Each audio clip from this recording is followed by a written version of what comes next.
Baiklah, saya akan melanjutkan yang Ilham oleh Ilham lagi gangguan sinyal.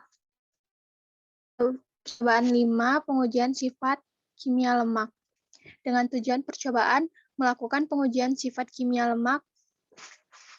Yang kedua, mempelajari pengujian lemak. Landasan teori akan dijelaskan oleh rekan saya. Kepada Reza, dipersilahkan. Untuk landasan teorinya, pada umumnya terdapat 4 jenis minyak dan lemak yang merugikan kesehatan bila dikonsumsi secara berlebihan, yaitu lemak hewan, minyak jelantah, minyak trans seperti margarin dan kelapa santan, atau bagian santan yang membeku. Keempat jenis minyak dan lemak ini memiliki kandungan asam lemak jenuh dan minyak trans sehingga merugikan tubuh.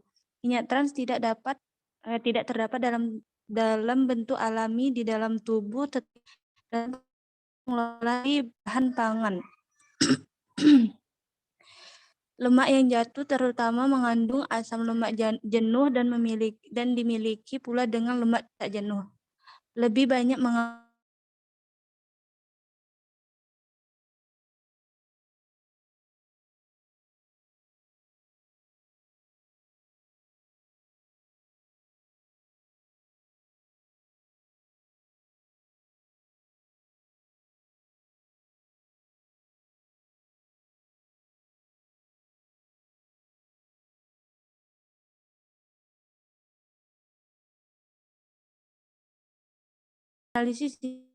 enzim yang digunakan. Dikutip oleh Mulyawan et al. Pada tahun 2018. Kemudian ada kualitas minyak nabati dibuat dengan bahan kimia dengan bahan persentase kadar asam lemak dan yang tidak jenuh. Dengan nilai peroksida atau NP selalu mengukur tingkat oksida primer. Ketinggian minyak bisa menghasilkan yang berpotensi terkait dengan efek kesehatan seperti jantung dan kelainan saraf. Hal ini dikutip oleh Naseri et al. Pada tahun 2018. Kemudian asam lemak berbentuk dapat dibedakan berdasarkan jumlah karbon dan ada atau tidak adanya ikatan rangkap, jumlah ikatan rangkap serta letak ikatan rangkap. Berdasarkan struktur asam lemak dibedakan menjadi asam lemak jenuh dan asam lemak yang tidak jenuh. Sedangkan asam lemak yang tidak jenuh memiliki ikatan rangkap yang disebut sebagai asam lemak dibedakan menjadi satu ikatan rangkap atau mono dan lebih dari satu, itu disebut dengan poli. Jumlah atom dan atom karbon pada asam lemak berkisaran antara 4 sampai 24 atom karbon dengan pembagian antara lain asam lemak rantai pendek, rantai medium, dan rantai panjang. Semua lemak bahan pangan hewani dan tumbuhan rantai panjang ini dikutip oleh Kusuma et al. Pada tahun 2017. Selanjutnya akan dilanjutkan oleh rekan saya.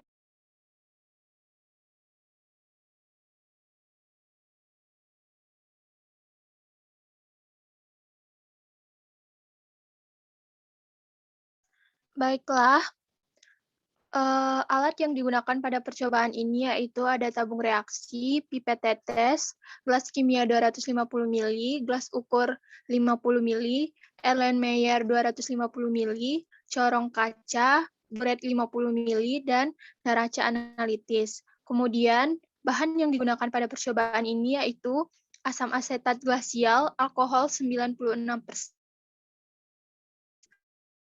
sulfur amilum atau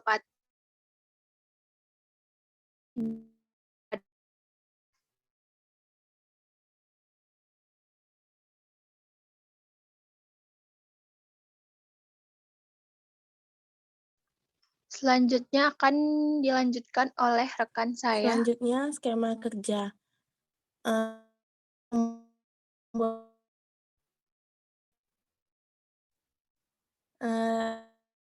Mari glasial 20 ml alkohol dan 5 ml chloroform. Lalu dimasukkan serbuk KI dalam 10 ml Aquades dan diaduk. Ditambahkan KI sampai jenuh. Lalu dilarutkan 24,82 gram thiomen ditambahkan 0,1 gram Na2CO3, di pipet 200 ml tiosulfat 0,1 normalitas diencerkan dengan air suling hingga volume 1000 ml. Dilarutkan 1 gram kanji dalam labu ukur 100 ml dan dikocok dan ditambahkan 90 ml air suling mendidih, diaduk dan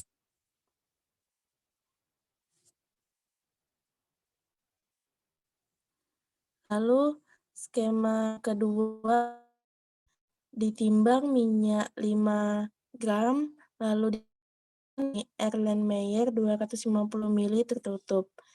Ditambahkan 30 ml larutan asetat alkohol kloroform, dikocok hingga larut.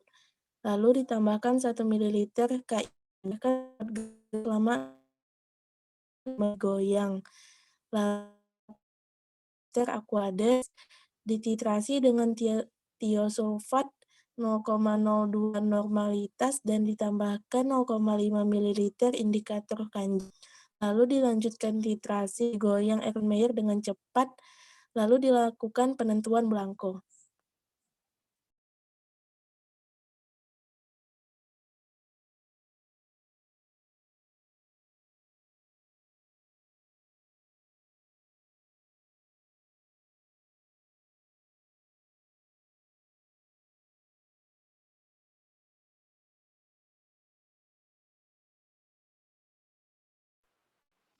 Baiklah, sehingga adapun hasil dan pembahasan pada percobaan ini, yaitu pada minyak baru. Pada percobaan ini, minyak yang digunakan adalah minyak baru. Dapat dilihat bahwa dilakukan penambahan larut asam asetat glasial alkohol kloroform dengan perbandingan 20:20:55. Penambahan larutan campuran ini bertujuan untuk melarutkan sampel agar ketika ditambah reagen selanjutnya, reaksi oksidasi dapat berlangsung. Selanjutnya dilakukan penambahan KI jenuh. Larutan kalium iodida digunakan sebagai reaksi reduktor. Kalium iodida berfungsi untuk membebaskan iodida. Selanjutnya dilakukan pendiaman selama 30 menit di tempat gelap untuk mengoptimalkan proses oksidasi. KI bersifat sensitif terdekomposisi oleh cahaya sehingga proses ini dilakukan di tempat yang gelap. Setelah itu diperoleh warna kuning gelap yang menandakan oksidasi telah sempurna. Lalu dilakukan penambahan 2 ml Aquades pada sampel untuk mengencerkan sampel sehingga dapat dilakukan titrasi selanjutnya.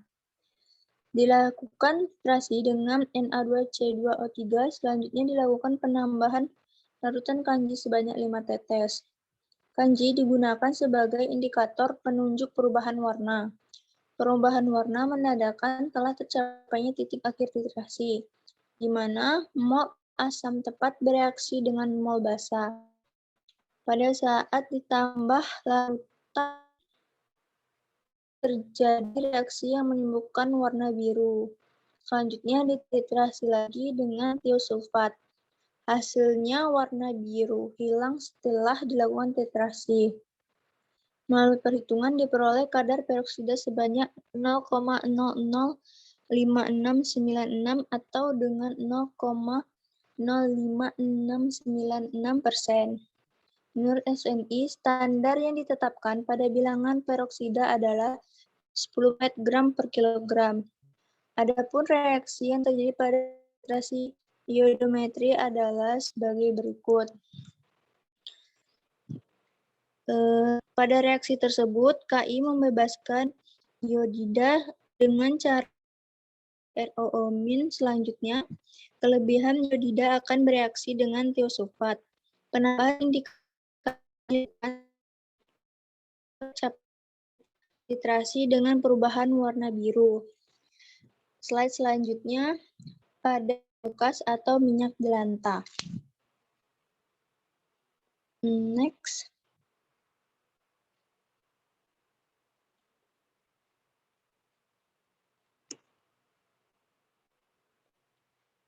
Pada percobaan ini digunakan minyak jelantah sebagai sampel yang diuji. Minyak jelantah adalah minyak nabati yang telah mengalami penggorengan berkali-kali. Proses penggorengan ini melibatkan pemanasan berulang-ulang yang memicu terjadinya proses kerusakan minyak secara oksidatif. Akibat proses oksidasi terbentuk radikal-radikal bebas. Salah satunya adalah radikal perolisi. Oleh karena itu, dilakukan penentuan bilangan peroksida untuk menyatakan kualitas kerusakan minyak. Minyak jelantah dilarutkan terlebih dahulu dengan larutan campuran, yaitu asam asetat glasial, alkohol, dan kloroform dengan perbandingan 20:20:55 sebanyak 30 ml. Asam asetat glasial berfungsi untuk menghidrolisis asam lemak yang terkandung pada minyak. Pelarut juga berfungsi untuk melarutkan minyak agar dapat terjadi proses oksidasi oleh KI pada tahap selanjutnya. Untuk mengoksidasi minyak jelantah dilakukan penambahan KI. Kemudian larutan didiamkan di tempat yang gelap selama 30 menit. Hal ini dilakukan untuk mengoptimalkan proses oksidasi. Dilakukan di tempat yang gelap karena KI sangat rentan terdekomposisi oleh cahaya. Larutan ditambah dengan 2 ml Aquades untuk memudahkan proses perubahan titik akhir titrasi. Selanjutnya, kelebihan iodida dititrasi oleh tiosulfat dan selanjutnya dilakukan penambahan larutan kanji sebanyak 5 tetes. Kanji digunakan sebagai indikator penunjuk perubahan warna. Lalu larutan dititrasi kembali dengan larutan standar tiosulfat sehingga larutan menjadi encer dan larutan berwarna menjadi bening. Pada minyak jelantah seharusnya diperoleh kadar peroksida yang semakin tinggi. Hal ini disebabkan semakin banyak radikal peroksida yang terbentuk seiring penggorengan berulang. Minyak jelantah banyak mengandung air hingga terlihat hidrolisis tinggi dan di dalamnya terbentuk senyawa polimer dan gugus karbonilnya sejalan dengan bertambahnya waktu pemakaian.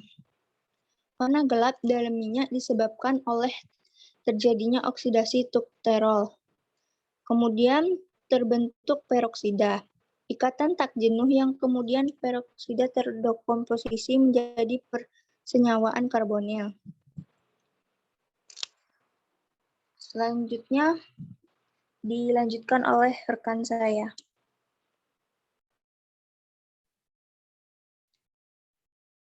Terakhir kesimpulan. Yang pertama, minyak ataupun lemak dapat terhidrolisis menjadi glycerol dan asam lemak. Dengan adanya reaksi ini dapat dipercepat dengan adanya asam, bada, dan enzim. Pengujian yang kedua, pengujian asam lemak memiliki prinsip yaitu berdasarkan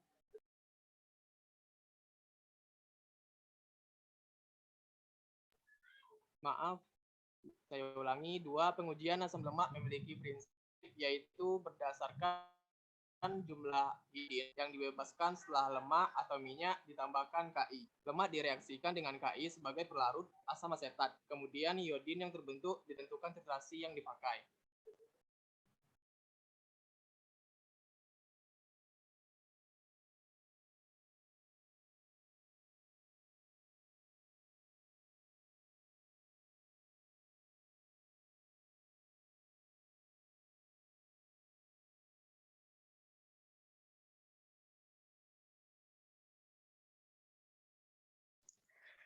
Sekian penjelasan yang dapat kami sampaikan. Dari teman-teman, apakah ada pertanyaan?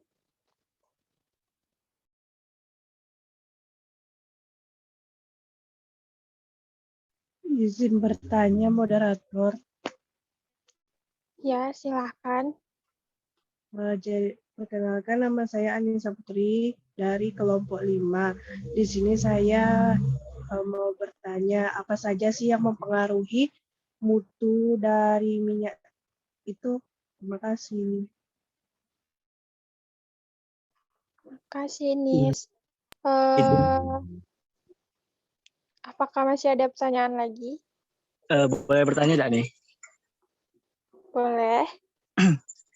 Jadi kan tadi disebutin tuh dari yang sudah dijelasin tadi tuh, kira-kira apa yang terjadi nih bila KI tadi itu kan di situ disebutnya jenuh enggak sih? Kalau misalnya KI-nya tuh enggak jenuh tuh gimana?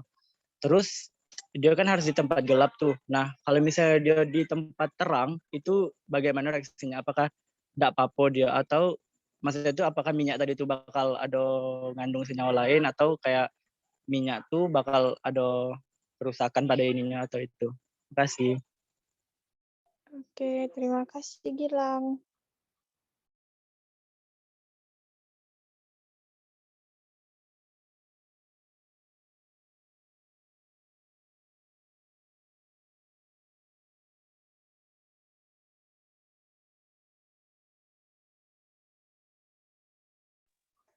Oke, untuk pertanyaannya kami buka 2 pertanyaan dulu. Jadi kami minta waktunya sebentar untuk menjawab pertanyaan dari teman-teman.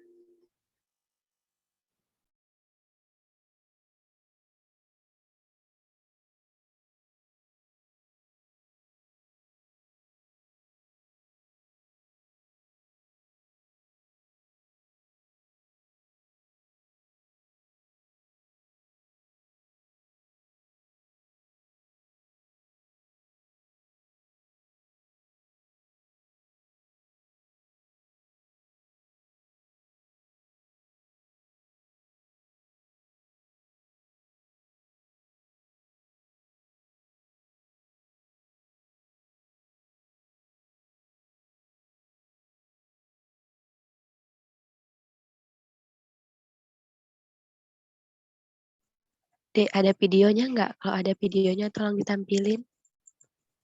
Ada, Kak.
akan menurunkan kualitas minyak dan akan menghasilkan turunan dari asam lemak yaitu keton dan aldehid yang dapat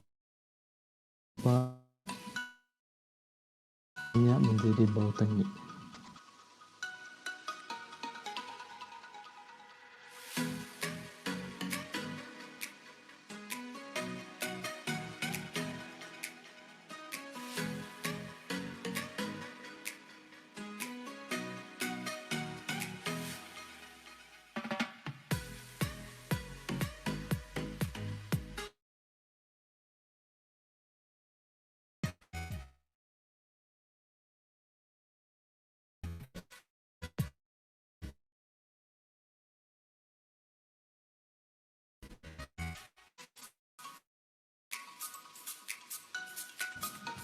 Prosedur selanjutnya yaitu kloroform dipipet sebanyak 12 ml ke dalam setiap sampel.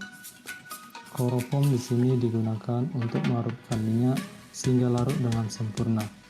Karena sifatnya yang sama seperti lemak ataupun minyak, yaitu bersifat non-form, lebih mudah menguap dibandingkan dengan pelarut lain.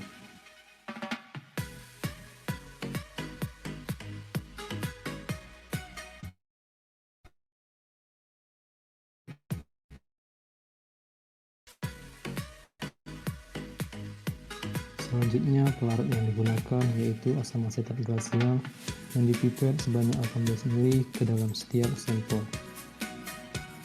Asam asetat glasial di sini berfungsi untuk menghidrolisis minyak menjadi asam lemak yang kemudian diukur jumlah peroksida yang terkandung di dalamnya.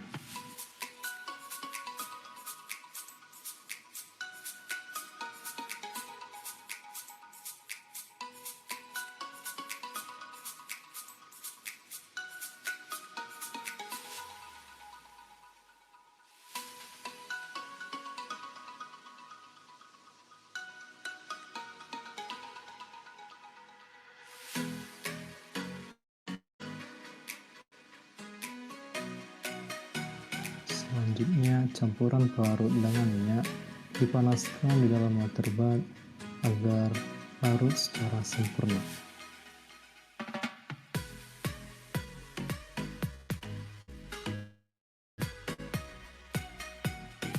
Kemudian ditambahkan kalium iodida jenuh sebanyak 15 tetes.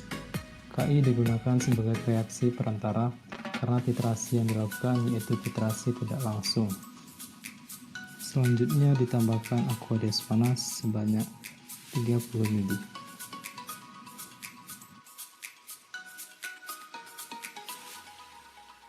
Kemudian sampel dititrasi dengan natrium tiosulfat sampai larutan menjadi kuning.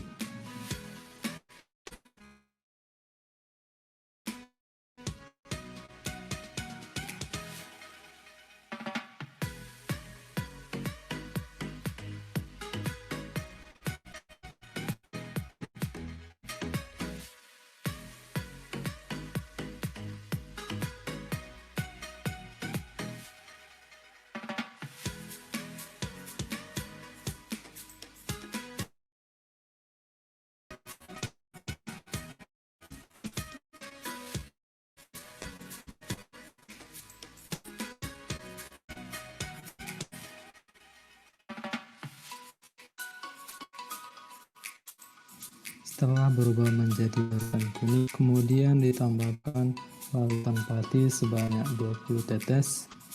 Larutan pati di sini berperan sebagai indikator, yang mekanismenya adalah iod bebas akan memasuki struktur amilo sehingga menimbulkan perubahan warna menjadi biru kegelapan.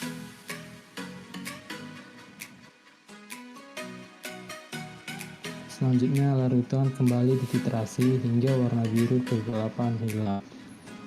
Titrasi dihentikan jika warna larutan menjadi tidak berwarna karena ion iodida telah habis tertitrasi atau berikatan sempurna dengan natrium tiosulfat.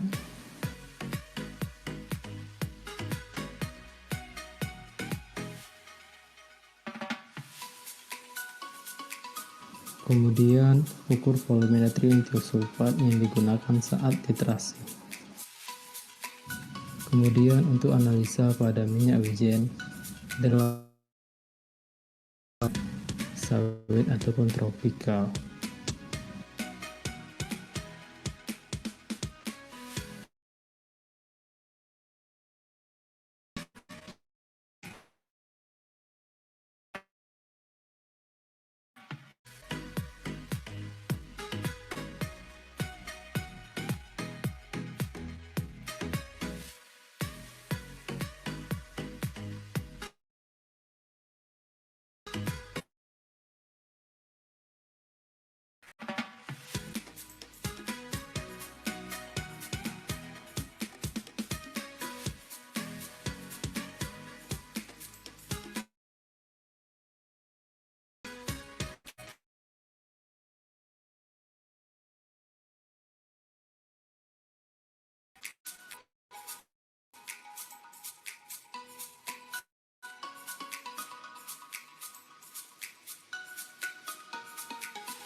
Baiklah, itu tadi penampilan video jawaban. Pertanyaan dari Anissa Putri akan dijawab oleh Ika. Kepada Ika dipersilahkan. Baiklah, di sini saya akan menjawab pertanyaan dari Anis, faktor-faktor yang mempengaruhi mutu minyak. Adapun faktor-faktornya yaitu kandungan air, kandungan kotoran, kandungan asam lemak bebas, warna, dan bilangan peroksida. Adapun faktor-faktor lain adalah titik cair, kandungan gliserida, refining loss, plastisitas, breathability, kejernihan, kandungan logam berat, dan bilangan penyabunan. Apakah dapat diterima? Terima kasih, Kak. Sama-sama. Oke, baiklah. Selanjutnya pertanyaan dari Gilang Saputra akan dijawab oleh Reza dan Erica. Kepada Reza terlebih dahulu, dipersilahkan. Baiklah, terima kasih kepada Angel. Itu pertanyaannya bagaimana kalau KI-nya itu tidak jenuh. Itu jika KI tidak jenuh maka akan sulit untuk teroksidasi dan atom hidrogen dari molekul tak jenuh dapat menghasilkan proses pembentukan peroksida dan radikal bebas dalam bentuk yang baru. Nah, terus pertanyaan selanjutnya itu bagaimana jika dia berada di tempat yang terang? Itu akan dijelaskan oleh Erika. Baik, terima kasih Reja. Saya lanjutkan, larutan harus disimpan dalam tempat yang gelap karena bilangan peroksida mudah terurai oleh cahaya sehingga akan kehilangan fungsinya. Itu jawaban dari saya, apakah dapat diterima?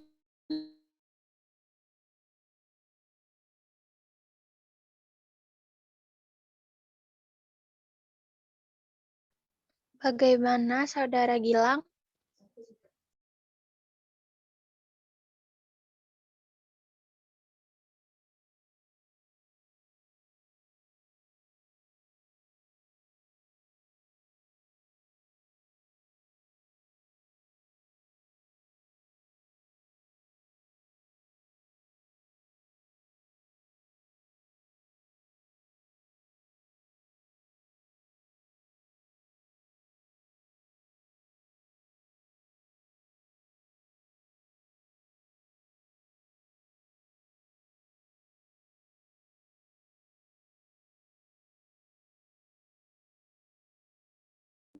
Oke, mungkin dirasa sudah cukup.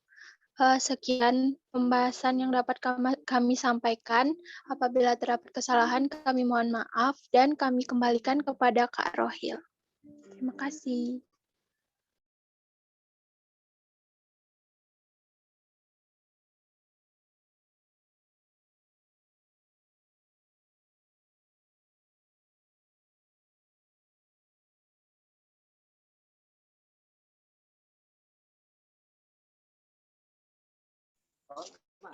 Baiklah, terima kasih kepada yang mempresentasikan mengenai pengujian kimia.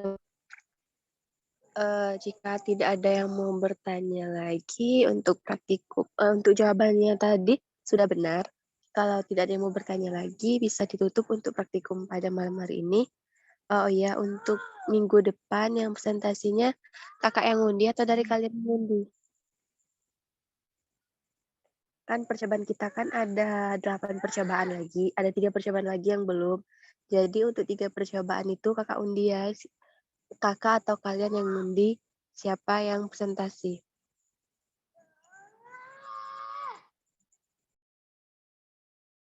Kalian aja ya yang ngundinya. Minggu depan siapa yang presentasi? Siap, Kak. Kak.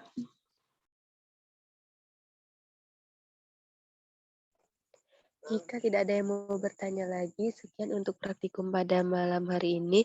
Mohon maaf jika terdapat kesalahan. Kak tutup. Wassalamualaikum warahmatullahi wabarakatuh. Waalaikumsalam warahmatullahi wabarakatuh. Terima kasih. Terima kasih, Kak.